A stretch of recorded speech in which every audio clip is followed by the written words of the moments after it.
नमस्कार निहारिका किचन तरफ आपण स्वागत। मुझे मटर पनीर बनइबी रेस्टोरेंट स्टाइल कौन कौन नहीं पनीर नहीं और सुखिला मसला किसी नहीं पियाज रसुण अदा भी काटिक नहीं इधर चार मगज काजू भेदे देती मटर नहीं और टमाटर काटिक नहीं प्यूरी बनवाई आगे आम पनीर टाक भाजीदेवा। पनीर टाक ये भाजा बेसी भाजबानी मुझे पानी रे पकई दौर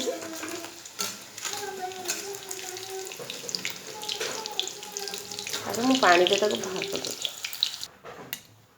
यही तेल रे ये जो मसला टाक पकईदेवा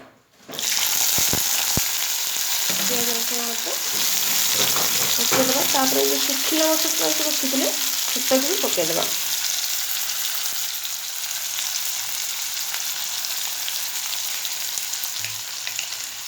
गोलमरीच बड़ अलैच छोट अलैच लवंग काली मिर्च जीरा ये सब पकईदेवा।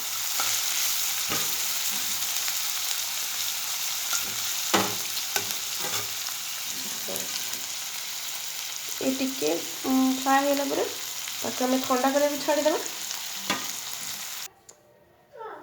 आपको पानी रे पकईदेली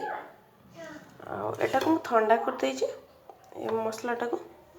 ये दुटा को मुझे पेस्ट कर दूची टमाटो को काजू चार मगजटा को ये दुटा ये टिके ठंडा होला परे मु तक पेस्ट बने सारा पर मुझे आपको देखेबी। पेस्ट बन देती देखो काजू चार मगज पेस्ट बन देती यहाँ टमाटो प्यूरी बनई ये जो मसलाटा जो फ्राए करी अदा रसुण पियाज सुखिला मसलाटा एटा को मुझे टी बटर दे करी तेल जो थिला आ बटर गोटे हाफ चामच पकईचे आ कि पकईबी मसला देवा तेल तातिले ये मसलाटा मुझे देवी सुखिला ये जो पियाज रसुण अदाटा तेल ताती जाइए मुझे पकई देती लंका गुंड मसलाटा पकईदेली तापर मु हलदी गुंड पकाउछी जीरा पाउडर पकाउछी धनिया पाउडर पकाउछी लगना तापर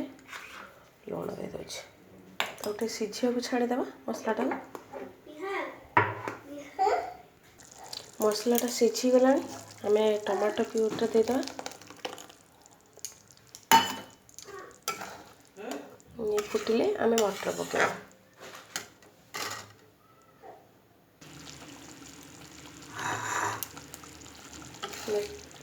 मसला टी सीझी गला बेसी सीझेनी टी सीझी गला मसला तो भजा होता अल्प सीझ टमाटोटा जो आसना गला स्टेप पड़ेगा मटर पकईदेली मटरटा को सीझा छाड़देवा।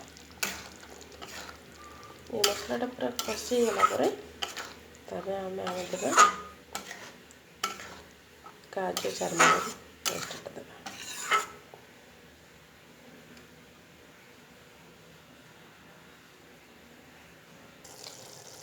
तेल देखो ऊपर उठीगला मसला कषी गला मुझे पकई दूसरी पनीर पकई दूचे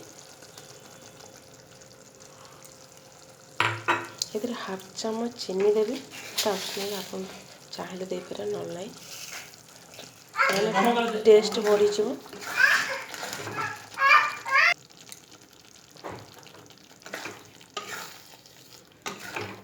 चाहिए आप चीनी देवी ना कि चीनीटा पकड़े मीठा आसो कि तरकार टेस्ट बढ़ से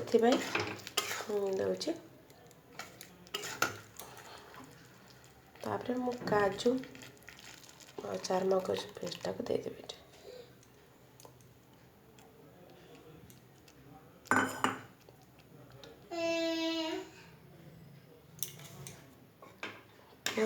मटर पनीर पूरा होगला देखो तो होगला मुझे टी पकई दूची धनिया पत्र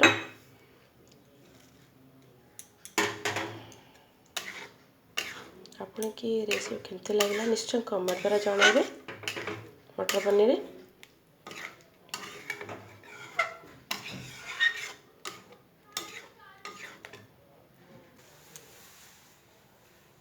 मटर पनीर रेसिपी आपन केमती लगे निश्चय कमेंट द्वारा जनइबे आ लाइक सब्सक्राइब करें जमा भी भूलें। आज फेसबुक पेज्रे नुआ देखुं निश्चय फॉलो करूँ नुआ अच्छा निश्चय फॉलो करूँ।